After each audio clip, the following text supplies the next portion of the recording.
Hello, everybody.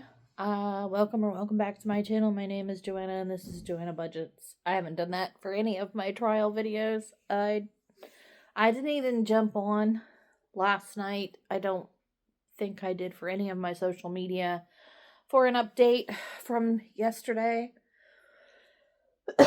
We're now going into day 3. It is 6:27 a.m. on January 15th, and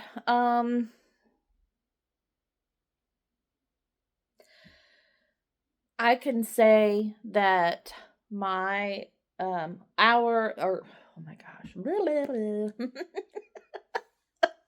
I am so tired, you guys. It's just so stressful, but the prosecutor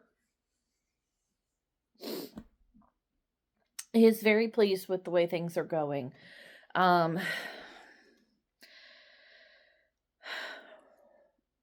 can tell you that the defense attorney has been dirty.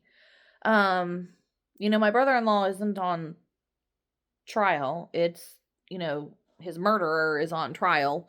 And I can tell you that the defense is trying to portray my brother-in-law as this big bad biker gang. He even used in his open statement that my brother-in-law was 6'3" and 600 or 350 pounds. And that's just a blatant lie. He used the weight and height from the autopsy. And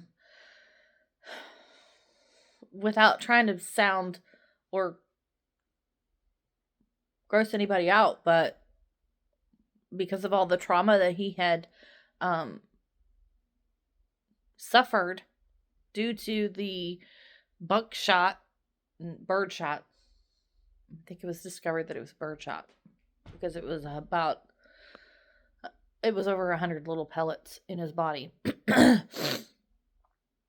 Anyway, the birdshot had caused so much damage, they had to pump him with so much fluids.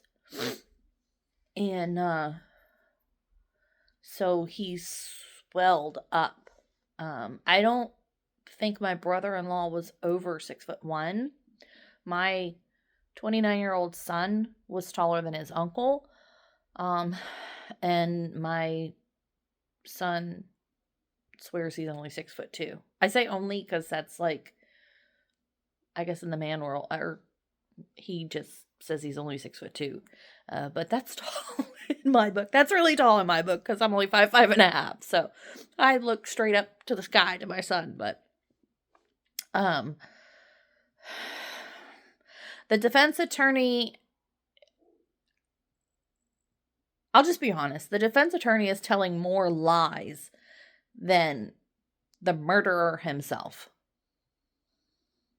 And that's the God's honest truth. He is telling in his statement, or his opening statement, from what I've been told, there wasn't one single truth. One single truth. And excuse the cats. They're cold. It's only about 58 degrees in my house. It's about like 9 degrees outside, so, and without central heat right now, it's really hard to keep the house warm, but we will survive.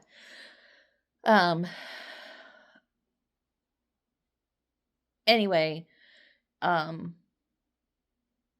the defense attorney has lowered himself to the point where all he does is belittle all of the people, the professionals, the experts, I don't know what you call them, the sheriff's deputies and the doctor. He has belittled all of them.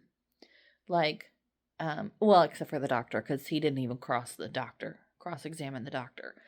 But the police officers, he's, taken every shot he can to belittle them and make them look like they're lying about stuff. He's basically trying to paint a picture that makes one single human being, the one that created or committed this act of violence, the only person that's telling the truth.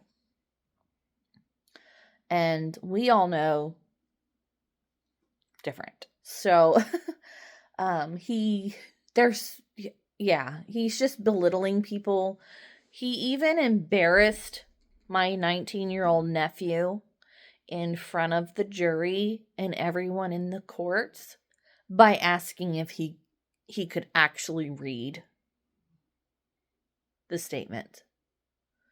Because he didn't write his own statement. He was in the hospital, and the detective at the time wrote it for him because he was so distraught about riding in an ambulance all the way to the hospital with his father dying.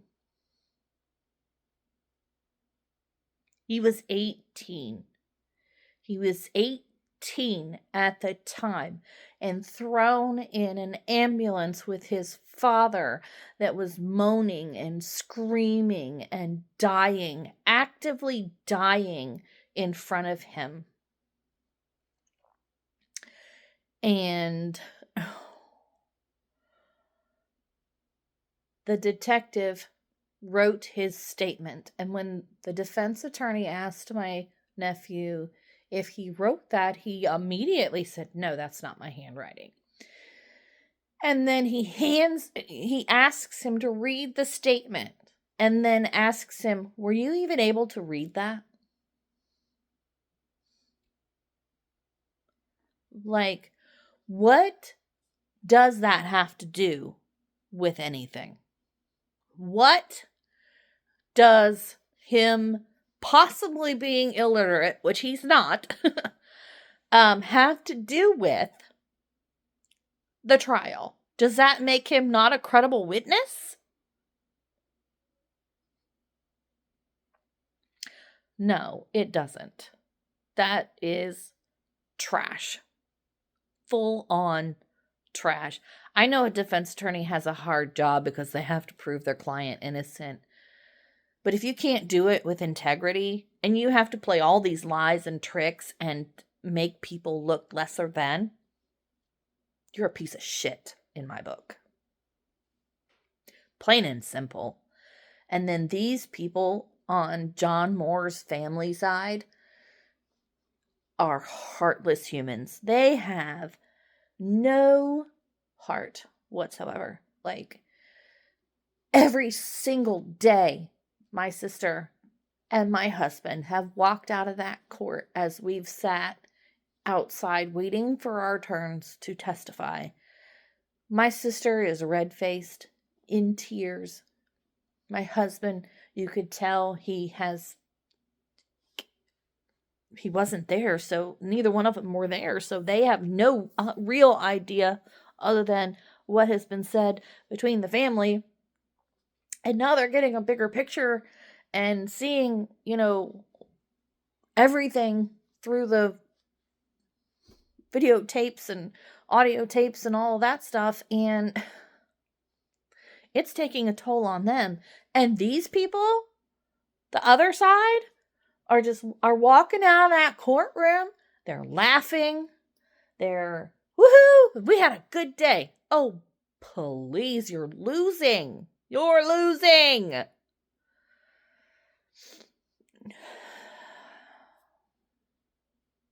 Laughing, smiles, no cares in the world, no empathy towards anyone that lost a loved one.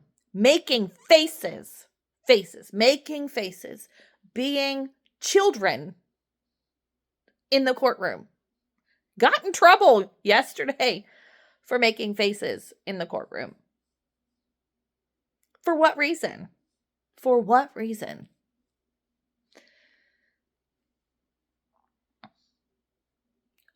Unbelievable.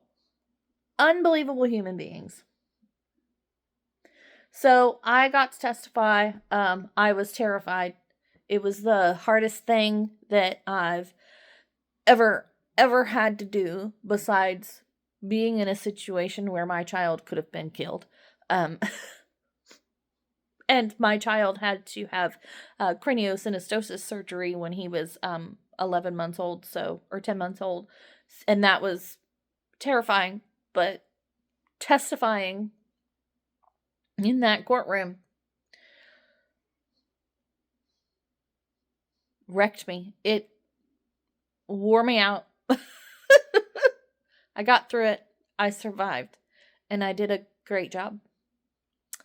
I was terrified that I was going to fluffer it up for everyone because my anxiety takes over and I do stupid stuff, but I didn't screw it up. The prosecutor said you were so likable. They loved you. Like, okay, whatever you say, dude. But so we're going into day 3. I get to sit in the whole day.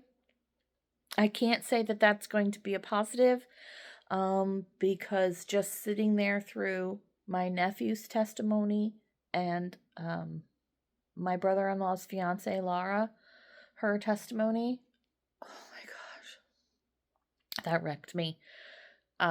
So now I have to sit through my daughter and my mother, their testimonies, and then they bring in more detectives and BCI, and then they bring in doctors from the hospital and things like that. I think this is the last day that the prosecutor brings in his witnesses. So we're going to get into the nitty-gritty today, the stuff in the hospital, Joe's injuries, and things like that. And that's going to be really hard. I mean, just seeing some of the evidence, like his clothing and things like that yesterday, wrecked us all. So it's going to be hard. So pray for us. Do your juju, your voodoo. I don't care what it is. I want it. I'm not partial. Just, and especially our prosecutor, Matt Loesch, and his partner, Scott, not his partner like in life, but you know what I meant. I always have to clarify that because I'm worried people are going to be like, in this day and age, it's not entirely impossible. I don't know, I'm such a weirdo. But anyway, his work partner, the other assistant prosecutor. Yeah, I think that's what it is. But I'm tired, you guys. I'm loopy, so don't mind me.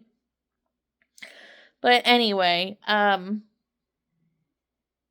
will probably just jump on tomorrow morning, Thursday morning, and do another update before we head out so that I can let you guys know how the day before went. We're surviving. It's looking good for us. When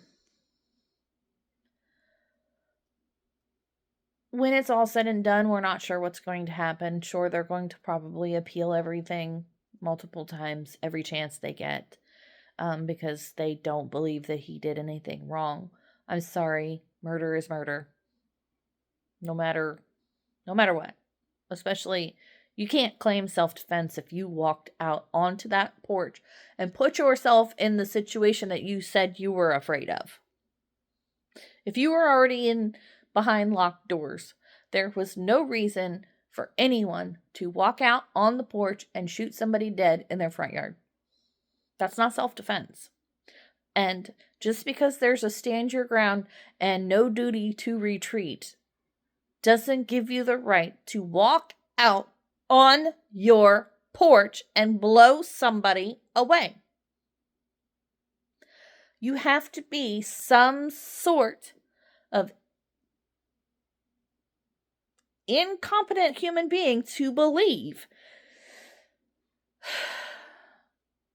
that that's what the law says. And if they were to get away with this, my husband, who's a cable guy, just walking on somebody's property, if they're having a bad day that day, could just blow my husband away for doing his job. I just about dropped my phone. My hand's asleep. So, yeah, it's not a good look. And they're not going to get away with it. They cannot.